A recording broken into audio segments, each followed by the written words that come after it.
In the dark silence of the ancient lands of Canaan, a tragic story unfolds marked by betrayal, sexual violence, and revenge. Dinah, Jacob's only daughter, had a life that should have been full of promise and hope, but it quickly turned into a nightmare as she simply tried to figure out the world around her. She found herself caught in a whirlwind of dishonor and pain where her family's honor was at stake. The cry of anguish of a brave young woman reasons in the shadows as her brothers, driven by fury and a deep need for justice, hatch a plan that will leave an indelible mark on history. What happens when revenge becomes the only voice to restore lost honor? Get ready to dive into a story of betrayal and retaliation where the consequences are as severe as the act itself that triggered this tragedy. I'm warning you that this video deals with a delicate and intense subject, so if you are sensitive to these topics, it might be better not to watch. Take care of yourselves and choose what best suits your emotional well-being. Without further ado, click the like button. And let's dive into the story. Dinah, the only daughter of Jacob and Leah, is part of a historical and cultural context that shapes not only her identity, but also her life experience. In the biblical stories, the presence of a woman in a predominantly patriarchal society has a profound meaning. Being the only girl among 12 brothers sets her apart, but also places her in a vulnerable position. In Israelite culture, ancient women were often seen as property. Their fate was tied to the decisions of men. The role of women was largely limited to motherhood and supporting the family. Her importance was often measured by the number of children she could bear. In this context, Dinah's position can be perceived as ambivalent. She is precious as a daughter of Jacob, but at the same time suffers from the fragility linked to her condition in a world dominated by men. Dinah's relationship with her brothers is essential to understanding her place in Jacob's lineage. Jacob's sons, known as the names of the 12 tribes of Israel, had the mission of perpetuating the family name and heritage, but the presence of only one daughter raises questions about the continuity and protection of identity and social interaction. Dinah finds herself confronted with the complexities imposed by her femininity as her brothers are trained to become warriors and leaders. Dinah finds herself isolated, having to navigate between family expectations and the reality of the outside world. The land of Canaan, where Dinah's story is set, is a region rich in cultural and historical significance. Canaan was a promised land that had been promised to Abraham, Isaac, and Jacob. However, this land was also inhabited by many nations and peoples, each with their own traditions, gods, and cultural practices. Among these peoples were the Vians, who, according to the biblical accounts, were known for their idolatry and practices that were often at odds with the faith of the Israelites. The Evians, as well as other Canaanite peoples, had a significant influence on the region, and their interactions with the Israelites shaped the social and cultural life of the time. The presence of the Evians in Canaan had a considerable impact on the Israelites, including in Jacob's family. The cultural and religious influence of these peoples often challenged Israelite traditions and faith. Dinah, when seeking to interact with the young Canaanite women, found herself exposed to their influences, seeking to understand a world that was at once fascinating and dangerous. With the natural curiosity of a young man and the desire to connect with the world around her, Dinah decided to go and meet the girls in the neighborhood. This initiative can be seen as an attempt to escape the excessive protection of her brothers while exploring life beyond the family borders. She wanted to know the traditions and customs of the Canaanite women, creating a bond with those who, like her, sought to understand their place in a society dominated by men. This desire to belong was common, young women her age. But for Dinah, this innocent act would have tragic consequences. Arriving in the neighboring community, Dinah found a vibrant and attractive environment full of new perspectives and potential friendship. However, this encounter quickly turned into a nightmare. Shechem's son of love, the prince of this city, spotted Dinah and was immediately attracted to her. But this attraction was not accompanied by the respect or consideration that any man should have for a woman following his impulses.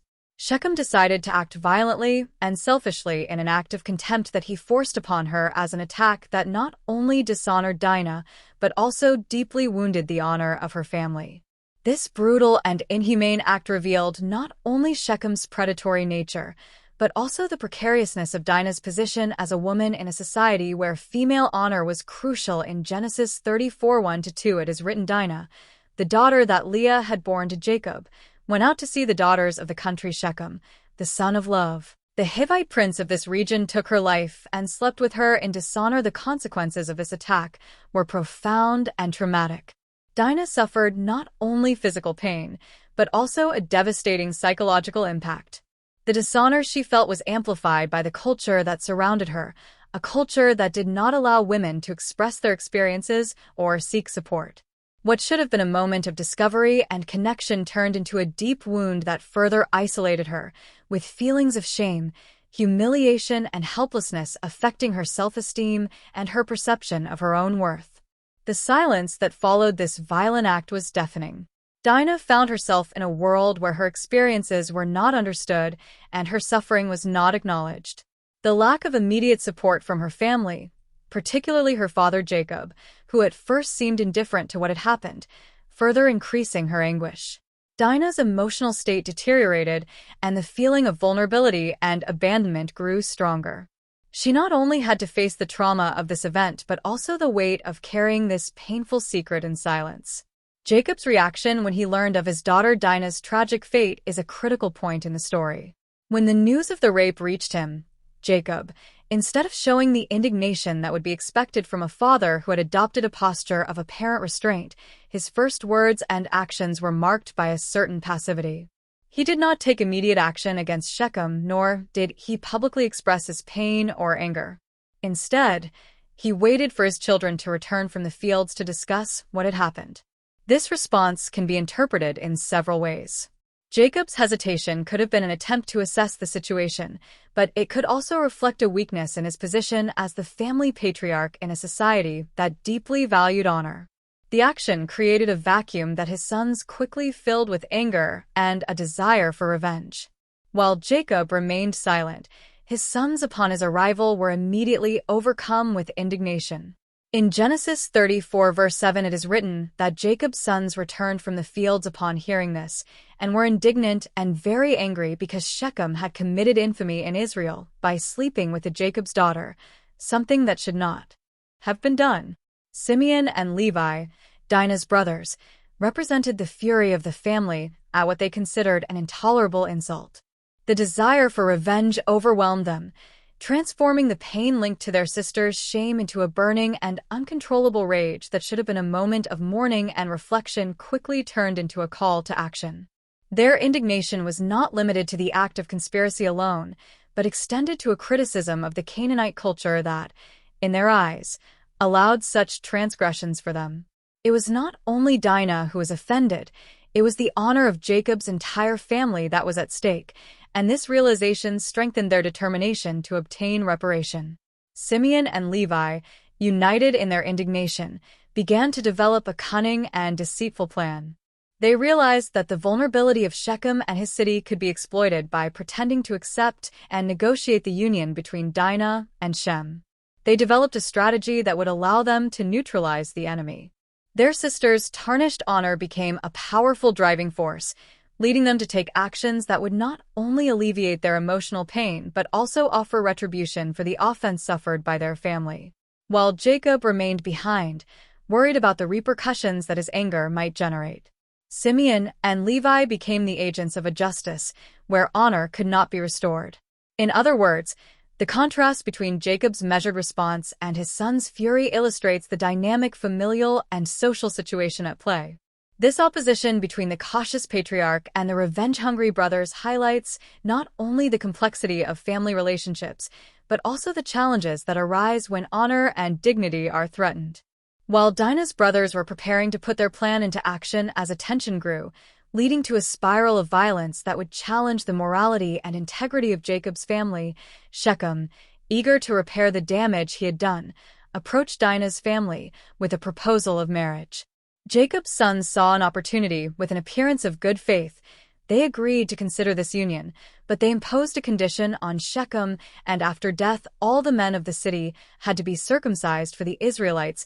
It was a sign of the covenant they had with God, a rite that symbolized their identity and their distinction from other peoples. However, for Dinah's brothers this requirement was not a sign of acceptance, but rather a skillful maneuver. The ritual of circumcision involved the removal of the prepuce, the skin that covers the glands of Nis, and was practiced on the 8th day of the child's life, as commanded by God to Abraham in Genesis 17:10-14. Here is my covenant that you will observe between me and you and your descendants. Every male among you will be circumcised. You will circumcise the flesh of your foreskin, and this will be the sign of the covenant between me and you from generation to generation. Every male of 8 days will be concise, as well as the one who is born in your house, the one who is bought from abroad, without being from your descendants. He who is born in your house, as one who is bought, will be circumcised. My covenant will be in your flesh, as an everlasting covenant. An uncircumcised boy whose foreskin will not be cut off will be cut off from his people, because he will have broken my covenant. This ritual not only marked the covenant between God and the descendants of Abraham, but also established a physical mark of belonging to the Israelite community, known as circumcision under the name of Brit Milah. It was much more than a simple medical procedure. It was a tangible sign of the faith and identity of the chosen people. The ritual was performed by a mohel, a trained specialist who not only performed the circumcision but also observed specific prayers and rituals to give full meaning to the act. The mohel used instruments, often made of stone, in order to ensure the safety of the process, ensuring that pain and the risk of complications during circumcision were reduced. The baby was often held by a parent or family member who comforted him throughout the procedure. Circumcision played several roles in the society of the time. Firstly, it marked the identity and covenant of the people of Israel with God, symbolizing obedience to his word. But it also constituted a means of integrating the child into the Jewish community, allowing him to be recognized as a full member of the nation of Israel. It was a symbol of purity and spiritual commitment, often accompanied by festivities and family celebrations on a physical level. The immediate consequences of concision included pain and discomfort for the child. Although the procedure itself was quick after the removal of the prepuce, healing usually lasted a week. During this period, the circumcised area could present swelling, redness, pain, and sometimes bleeding. However, for DINAH's brothers, this request was not a gesture of goodwill, but a clever trap. If unaware of the gravity of the situation, he accepted the proposal without hesitation. They were so anxious to restore Shechem's honor and win DINAH's hand that he did not realize the treacherous nature of this condition. So, in a gesture that revealed their ignorance of Israelite culture, they went to the city to convince the men to undergo circumcision. The promise of a future marriage and a peaceful alliance between the people seemed attractive, and under this promise the men of the city agreed to follow this proposal, without knowing that they would find themselves vulnerable at a crucial moment, once the ritual that left them weakened and in danger was completed. Simeon and Levi moved to execute their plan of revenge with ruthless precision 3 days after the circumcision. While the men of the city were still recovering, DINAH's brothers, accompanied by other sons of Jacob, they took up arms and invaded the city of Shechem. What followed was a brutal and merciless massacre. The men, unable to defend themselves because of the pain and weakness resulting from the right, were attacked while they were defenseless. Simeon and Levi not only killed Shechem and Amor but also exterminated every male in the city, destroying lives in an act of revenge that surpassed the bounds of morality. In Genesis 34:25-26, it is written, on the 3rd day, while they were still grieving, Simeon and Levi, DINAH's brothers, each took his father, went to the city and killed every male. After reducing the city to a battlefield, the sons of Jacob indulged in the plunder. They carried off the goods, livestock, and riches of the inhabitants of Shechem, taking everything they had that they could. This pillage, beyond revenge, symbolized a total subversion of the moral order. The search for justice that could have been a legitimate response to a serious offense turned into uncontrolled violence, deviating from the principles that God had established for his people. The motivations behind the actions of Simeon and Levi were complex. Although the defense of their sister's honor was a key element, the brutality of the massacre and the pillage that followed revealed a fascination with violence and power that manifested itself in the intensity of their indignation. They were not only seeking revenge for the offense against DINAH, but also to assert their strength and influence in a world where they often felt disrespected and vulnerable. This conflict between the pursuit of justice and the drive to destroy what he saw as an attack on his cultural and moral worth raises profound questions about the consequences of decisions made in pain and anger. As the massacre progressed and the consequences of his actions were felt, the narrative became increasingly grim. The city of Shechem lay in ruins, and although the honor of Jacob's family was temporarily restored by force, which was an immense blow, the repercussions of his actions soon would affect not only relations with other peoples, but also the unity within Jacob's family. As the tension and complexity of this story reached its climax, it leads us to reflect on the lessons this tragedy can teach about the morality of honor and the pursuit of justice. The consequences of the revenge carried out by Simeon and Levi after the massacre of Shechem exposed a series of profound reactions and dilemmas to the devastation caused by their sons. Jacob was seized by an intense fear that the brutality of his actions had not only tarnished the family's honor, but had also exposed Jacob to imminent danger, the first concern that crossed his mind. The patriarch's mind was the possibility of retaliation by the Canaanites, alarmed by this breach of peace and the disproportionate violence that could join forces against him and his family. Jacob understood that this act of revenge not only upset the social balance of the region, but also put his life and that of his family in danger, knowing that he was only a small group in the midst of a large population and that Jacob felt hostile. Jacob was in deep anguish, fearing that a reaction by the Canaanites would lead to the total destruction of his home. Jacob's vulnerability was palpable. He realized that by acting impulsively and violently, his sons had triggered a cycle of violence. Jacob was also aware that his family's reputation was now tarnished by the act of revenge that he might have seen as a defense of Dinah's honor, transformed in the eyes of the inhabitants into a transgression that could provoke vengeance from the Canaanites. His family is the target of anger and retaliation. In Genesis 34 verse 30, Jacob is said to have told us, "And Levi, that you have caused me great trouble by making me odious to the inhabitants of the land, to the Canaanites and the Perizzites. We are few in number, and if they unite against me and attack me and my house, we will be destroyed." Upon reflecting on the nature of revenge, it becomes clear that this desire for retribution often leads to unforeseen and destructive consequences. Simeon and Levi's immediate reaction to what happened to Dinah was motivated by a distorted sense of justice that quickly spiraled into a spiral of violence. Revenge at its core can be seen as a desire to restore honor or right an injustice, but Simeon and Levi's actions demonstrated that this pursuit can spiral into a cycle of hatred and destruction. The desire for revenge often clouds judgment, causing people to act in ways that not only perpetuate suffering, but also deviate from higher moral principles, leaving them feeling helpless and distressed. Jacob decided it was time to leave. He had to protect his family from the consequences of their actions. In Genesis 35, God commanded him to go to Bethel and build a hotel there, a sacred place where he could seek divine guidance. This call to Bethel was not only a physical return, but also a spiritual call to redirect Jacob's family's life away from the violence and despair that had followed the massacre along the way. Jacob commanded his family to purify themselves by giving up their foreign gods and changing their clothes, a powerful symbol of renewal and distancing themselves from violent practices that might have influenced their decisions. The act of burying the idols beneath a shrine represented a rebirth and a renewed commitment to the God of Abraham and Isaac.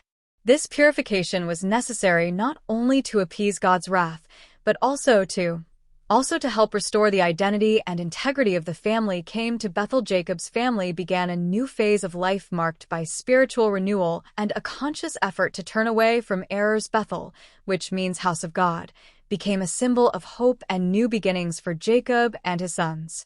There he built a hotel to worship God and sought to restore the spiritual integrity of his family. Family after the massacre of Shechem. This experience at Bethel was a crucial moment of reflection and repentance where the family was called to reconnect with their spiritual roots. Jacob was careful to teach his sons the importance of the God of their ancestors.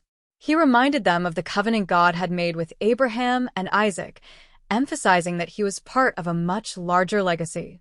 This connection with the past also brought a poignant reminder of the actions they had committed, as well as the need to find a new path. Jacob's sons, still struggling with the guilt and moral weight of the massacre, began to think more deeply about their own identities and roles within the family and society. The time they spent at Bethel offered them an opportunity to distance themselves, After the violence and intense emotions that had recently marked their lives during their stay at Bethel, God appeared to Jacob again, reaffirming the promise that his descendants would become a great nation. This promise was a source of comfort and hope, especially at a time when the family had to face the consequences of their actions and fears of retaliation. God also changed Jacob's name to Israel, a significant moment that symbolized his new identity and mission.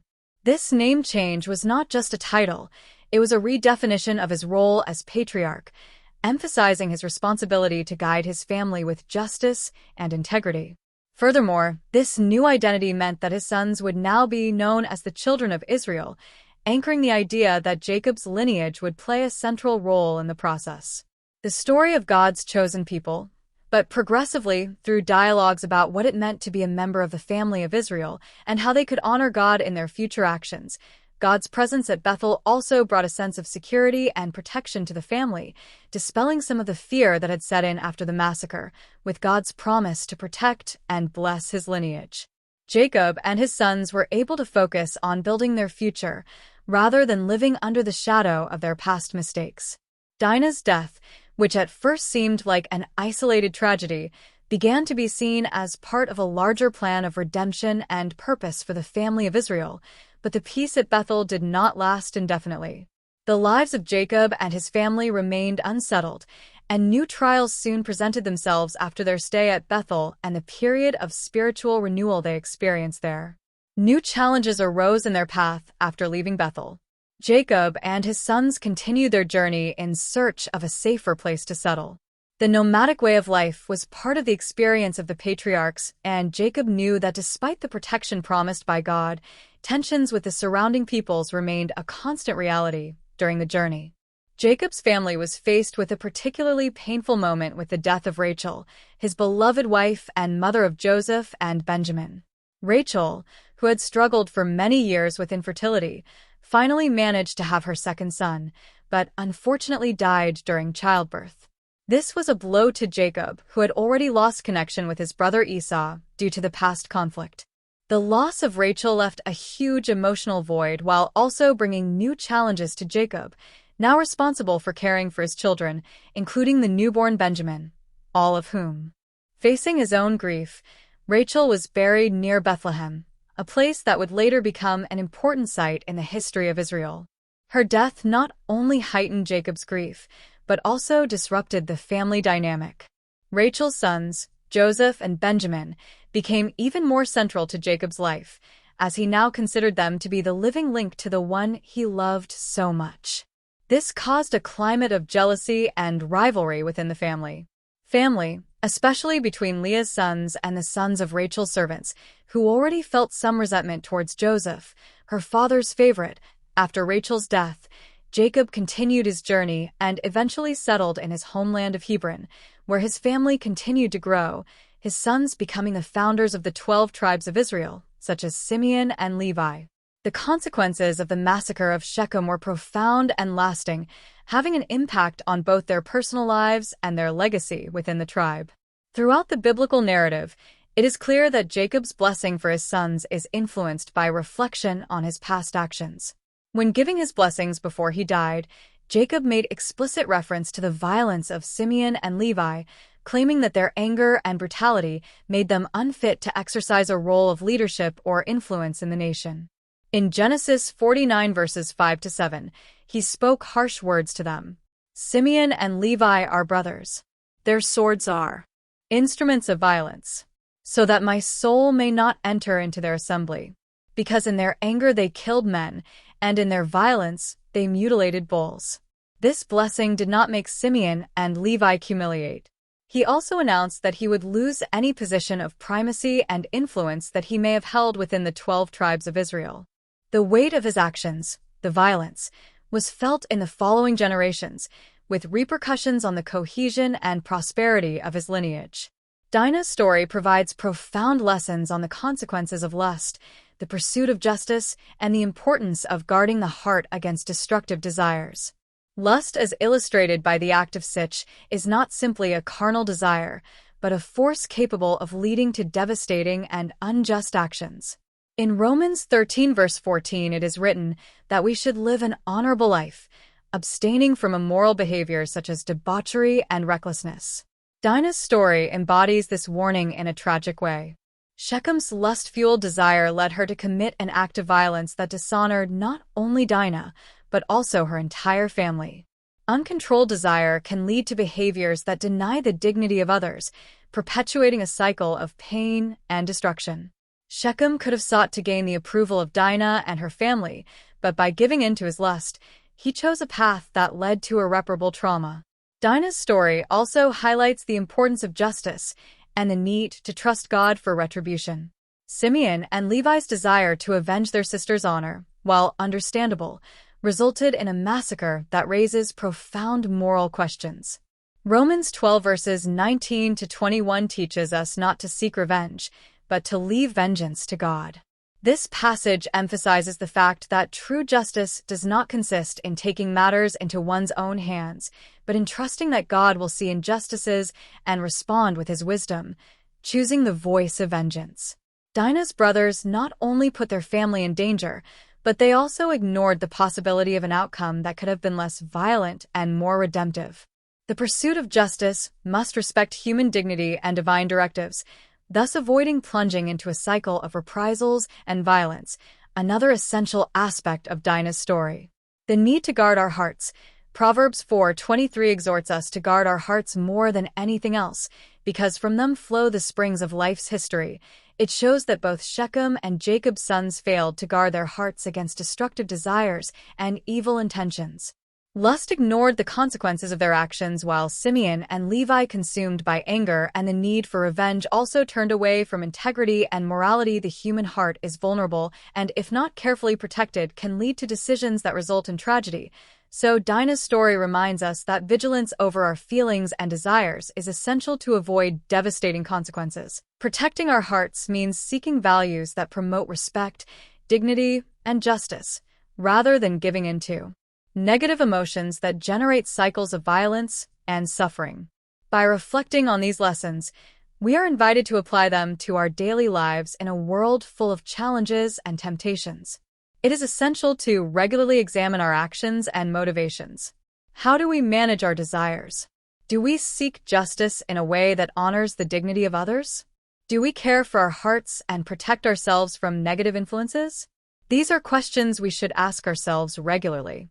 I invite you, dear viewers, to share your own thoughts about Dinah's story and how these lessons can be applied to your life. Have you ever had any experiences related to the themes of lust, justice, and vigilance in the heart? How do you fare? Finally, face these daily challenges. If you enjoy exploring biblical stories and their teachings, do not hesitate to subscribe to the channel to discover more inspiring and enlightening content. Together we can learn and grow in light of these ancient but still relevant truths. Thank you for watching. Take care, and may God bless.